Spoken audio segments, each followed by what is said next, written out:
Hey everyone, welcome back to Threaducation. Today I'm back with something a little bit different because up until this point, I haven't really covered any brands that focus on performance wear. We tend to talk a lot about experimental design and fashion houses that have been around for hundreds of years, but recently we've seen Arc'teryx, a company that makes outdoor and climbing gear, become one of the trendiest things in all of fashion. At first glance, it seems like this happened overnight, but trust me when I tell you that this has actually been years in the making. So without further ado, let's get into it. This is the history of Arc'teryx.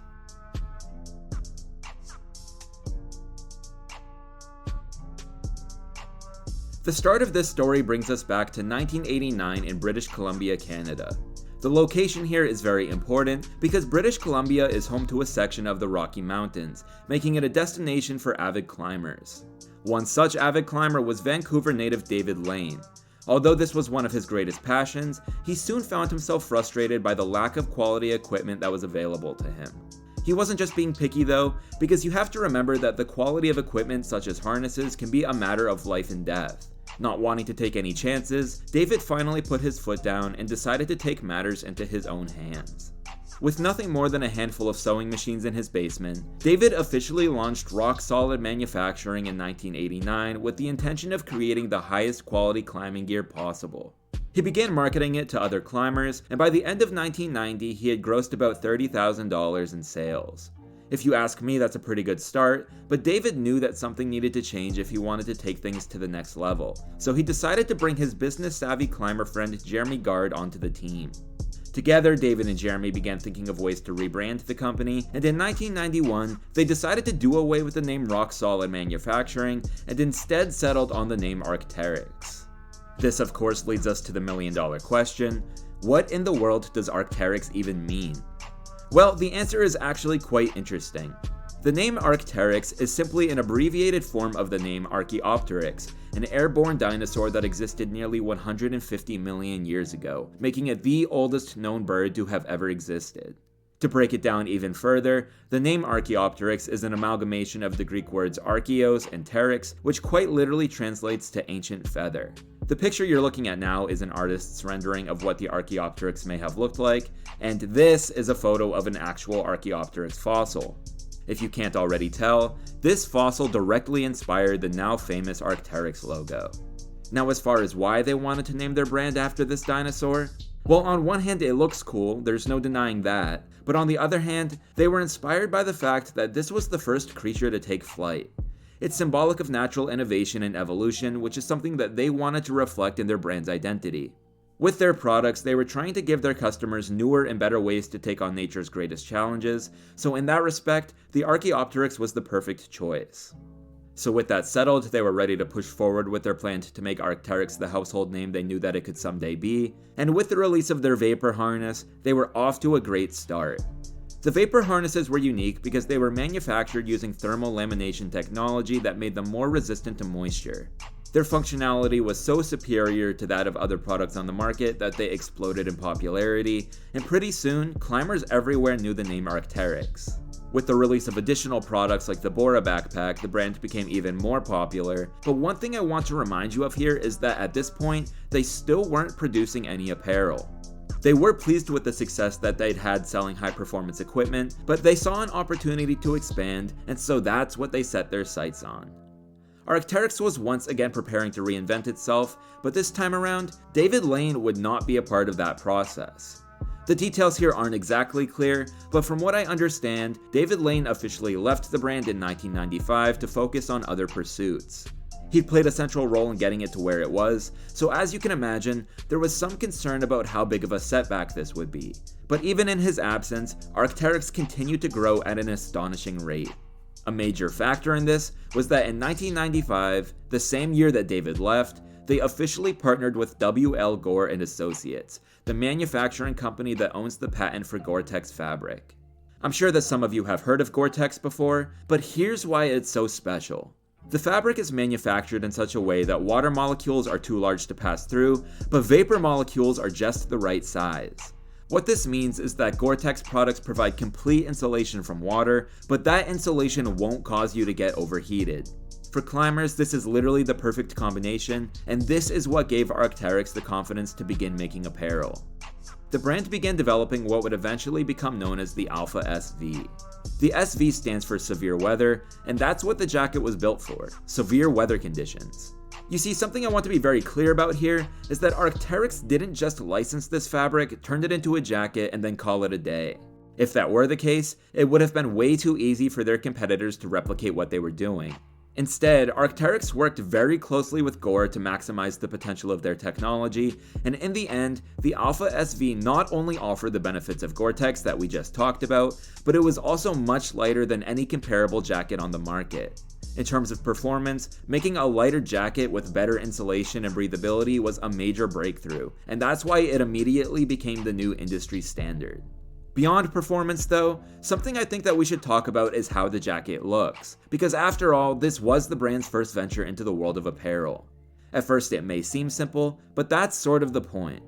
The Alpha SV eliminated the conception that insulated climbing jackets had to be this heavy, clunky looking thing. This is sleek, has very carefully selected colorways, and the logo on the front gives it a refreshing air of stylishness. Needless to say, the Alpha SV was a major success, and over time they began offering additional products with a wider range of functionalities. In fact, Arc'teryx is very strategic about the way that they categorize their products.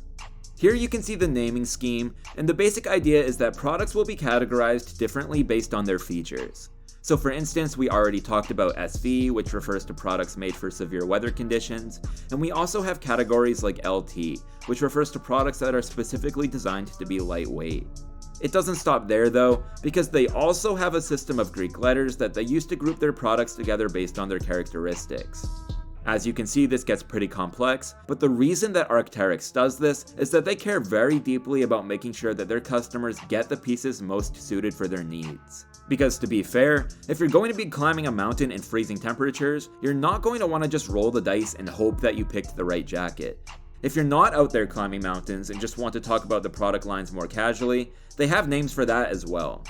Arc'teryx has a number of different lines, including the Ascent line, which for all intents and purposes serves as their main line for outerwear, the Essentials line, which is kind of like the main line but is more of a catch-all for their more generic use products. They have the 24 line, which focuses mostly on lifestyle products, the Valence line, which is their take on high-end techwear, the White line for their snow sport products, Endorphin, which is geared towards running and trail hiking, then Leaf, which stands for Law Enforcement and Armed Forces Division. As the name implies, those pieces are specifically tailored to the needs of law enforcement and the armed forces. Sorry if that's way too much information all at once, and to be honest, I probably still missed some stuff, but don't feel like you have to remember all of those. The point I'm trying to make is that Arc'teryx caters to just about everyone in the performance space, and they do so at the highest level. All of that said, I think it's clear to see that the movement into apparel opened up a new chapter in the brand's history, and within just a few years, apparel sales made up the vast majority of their revenue. By 2001, the brand was doing so well that they ended up being bought out by the Salomon Group, a French manufacturer that at the time was owned by Adidas. Adidas sold their ownership of the Salomon Group in 2005, so the two are no longer connected, but it is interesting to know that at one point in time, Adidas did technically have indirect ownership of Arc'teryx. So anyways, moving on, we now have a better understanding of how Arc'teryx established its reputation of quality and performance, but the question remains, how did it become so popular in mainstream culture? Nowadays, people aren't just wearing it to go climbing, they're wearing it as a style statement. Well, it's difficult to pinpoint exactly when this shift started to happen, but one thing we know for certain is that Arc'teryx has a number of celebrity fans, including Drake, Kanye West, Frank Ocean, Travis Scott, and of course the late Virgil Abloh. Something you may not know is that Virgil was an avid fan of snowboarding, and this is a big part of the reason why he loved Arc'teryx. He wore it while snowboarding, he wore it in this viral photo with Drake, he wore it at the end of his runway show for Louis Vuitton, and he even featured their jackets and harnesses in his fall 2020 ready-to-wear show for Off-White. The crazy thing here is that this isn't even an official collaboration. Virgil just put the pieces in his show, and Arc'teryx later released a statement saying that they weren't involved in any way. It's not that they didn't want to work with Virgil per se, it's just that the brand has historically tried to let their transition into fashionability occur naturally. In an interview with Hypebeast, the brand's design VP, Dan Green, said the moment we pivot and try to address the streetwear world, we'll totally lose it. While that may be true, the brand does seem to be easing up on this mindset just a bit, because in late 2020 we saw them collab with the streetwear brand Palace, and in late 2021 we saw them collaborate with the high-end fashion house Jil Sander. After the comment by Dan Green that I just read you, this may come as a bit of a surprise, but let me just say that both of these collabs were carefully selected and they were executed very tastefully. Arc'teryx doesn't want to give into the hype, but they also acknowledge that collabs like these help further their mission to provide high-performing gear to anyone who wants or needs it. I don't necessarily think that we're going to see them do a bunch more collabs like these, but I do think we may see them here and there as the right opportunities present themselves, so this is something that I'll be paying very close attention to. But anyways, that is just about everything I wanted to touch on for the history of Arc'teryx. When you take a step back and look at everything like we did in this video, it becomes apparent that this is a brand that is doing everything right. They have a purpose, they differentiate through quality and innovation, and they don't chase trends. Put all of this together, and it makes sense why the brand is so popular. At the end of the day, I guess it just goes to show that quality is cool. And after everything we've talked about today, my hope is that you now have a deeper appreciation for everything that Arc'teryx does, and that it's not just some trendy logo. It's a boundary-pushing company preceded by a history of cutting-edge innovation, and if history tells us anything, that's what it'll continue to be for a long time to come.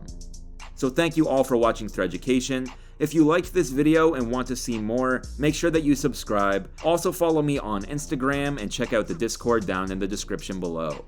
Other than that, I will see you next time.